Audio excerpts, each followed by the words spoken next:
Hi, my name is Rabbi Dunner and welcome to my Erev Shabbos Dvar Torah. This week's Sedra, Parshat Nasso, continues with a count of the nation that began in last week's Sedra, Parshat Bamidbar. That's why Bamidbar has its English name, the Book of Numbers. There are two things which are puzzling about the count. Rashi informs us that this is not the first time the people were counted. Their number was already calculated when they prepared to leave Egypt. A more exact calculation was made when each adult male gave a half shekel towards the building of the sanctuary, the Mishkan. Now a third count took place. So why the repeated calculations? Rashi gives an answer. It's so simple, it's so moving. The Jewish people are so dear to God that he counts them as often as possible. Like a collector treasures every item in his collection, God treasures every one of the Jewish people. He counted them when they were leaving Egypt. He counted them after the story of the golden calf to see how many were left. And now, just before the Mishkan is about to open up, he counted them again. Rashi is telling us that God counting the Jewish people was an act of divine love.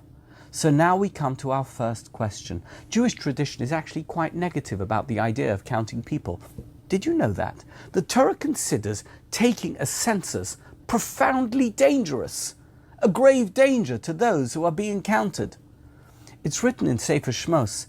It's in Perek Lamed, Pasuk Yud Aleph and Pasuk Yud Beis. God says to Moses, when you take a census of the Jewish people and you count them, they must each give God a ransom for their life at the time that they are counted, so that no plague will come onto them when you count them. As if that's not enough, let me tell you something else. Many centuries later, when King David HaMelech, counted the nation, 70,000 of them died as a result of the census. Do you hear that? 70,000 people. How can we reconcile the idea of counting as an act of love with the fact that counting involves a great risk? That's the first question. Now, the second question is this. The phrase the Torah uses to describe the counting is Nasso. That's the name of the Sedra. And Se'u et Rosh, which translates as lift the head. I don't know how well you know classical Hebrew, but there are numerous verbs you could use to describe counting. Let me give you some examples. Limnot, lifkod, lispor, lachshov. So why in Shemot and Bamidbar does the Torah use this strange terminology, Nasso and Se'u et Rosh? Why refer to counting as lifting the heads of the Jewish people? The late Rabbi Lord Jonathan Sacks has a beautiful interpretation that answers both questions. To truly understand the incredible revolution that the Torah brought to the world, he says, we first have to enter imaginatively into the consequences for humanity of the birth of civilization. In the earliest hunter-gatherer societies, people lived together in small groups. There were no cities, there were no states, and there were no large population concentrations. The Torah says that the first city that was built by Cain, the son of Adam. And then cities emerged with the birth of agriculture, mainly in the fertile plain of Mesopotamia between the Tigris River and the Euphrates River, and also the Nile Delta. Twice in Bereshit, the Torah talks about urban culture. First, when the Torah talks about the Tower of Babel, and the second time when it mentions Egypt, when Joseph is brought there as a slave. If you look at these mentions, they are both highly critical. In Babel, human life was cheap. In Egypt, entire populations, including, as we know, the Israelites, became slaves to build pyramids, temples, and monuments, and many of these still stand today. The birth of agriculture and the growth of urban centres had big social implications. For the first time ever in human history, surplus wealth was a possibility and could be stored in the form of money, gold, silver, precious metals. Also, as populations expanded and the division of labour became more elaborate, social differences began to be a factor. Inequality became one of the universal features of the earliest societies.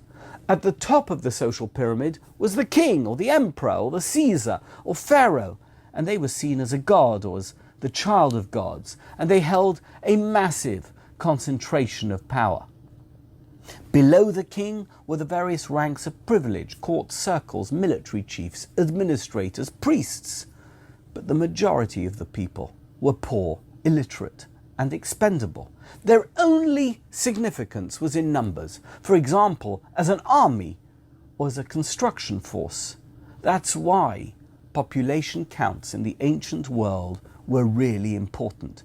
It was not about quality, it was about quantity. Size meant strength, whether that was military or economic. It also meant money, as more people could pay more taxes. The Jewish religion, says Rabbi Sacks, is a formal protest against this point of view regarding humanity. Every human being, whether they are a man or a woman, whether they are rich or poor, whether they are powerful or powerless, is created in the image of God and is therefore of non-negotiable, unquantifiable value. That's why God told us that counting a population is fraught with spiritual risk. Numbering people is a potent symbol of large numbers being more important than anything else. It means a society in which the individual is not valued in that respect, but only as part of a mass of people whose power lies in numbers. We are not that.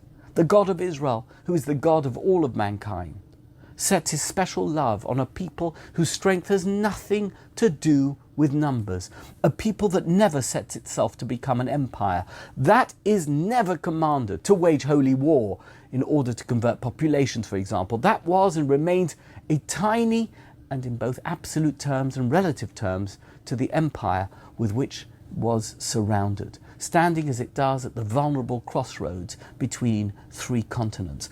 Both questions are now answered. There is a difference between a human census and one commanded by God. David's count was a human census. He had laid the foundations of a nation. He had waged successful wars. He had united the tribes and established Jerusalem as his capital. And shortly after his death, Israel reached its zenith as a power in the Middle East. Under Shlomo HaMelech, King Solomon, Israel became a center of trade and scholarship. The Jerusalem temple was built. At the time, it must have seemed as if Israel had become a power to rival all the many others. But you know what? It was a short-lived dream. It was an illusion. As soon as Shlomo HaMelech died, the kingdom split into two, and it never regained its status again. The Hebrew Bible is not wrong in that it sees the starting point of this decline in the moment when King David acted like any other king and ordered a census of the people. But a God census is totally different. It has nothing to do with strength in numbers. It has to do with conveying to every member of the nation that he or she counts, that every person, every family, every household, every tribe is precious to God. We are each God's image, and each of us are the object of his love. That is why a census cannot be described using the usual verbs of counting like limnot, lifkod, lispor, and lachshov. Only the words nasso and su'et rosh do any kind of justice to this kind of counting, telling us that every individual can stand tall in the knowledge that they are loved and cherished, and that they are held special by God. That is the nature of the census at the beginning of Sefer Bamidbar, in the Parshiot of Bamidbar and Nasso. Just as the nation was preparing itself to become a society with a sanctuary at its center, the visible home of the divine presence, they had to be reminded that they were to become the pioneers of a new and revolutionary social order. The most famous definition of this phenomenon was given by the prophet Zechariah, just as the Israelites were preparing to rebuild the temple in Jerusalem. Lo b'chayil, v'lo b'koach, ki im beruchi omar Hashem tzvakot. Not by might, not by strength, but by my spirit, says Hashem. That is the Jewish way. Thank you so much. Good Shabbos. Good Shabbos.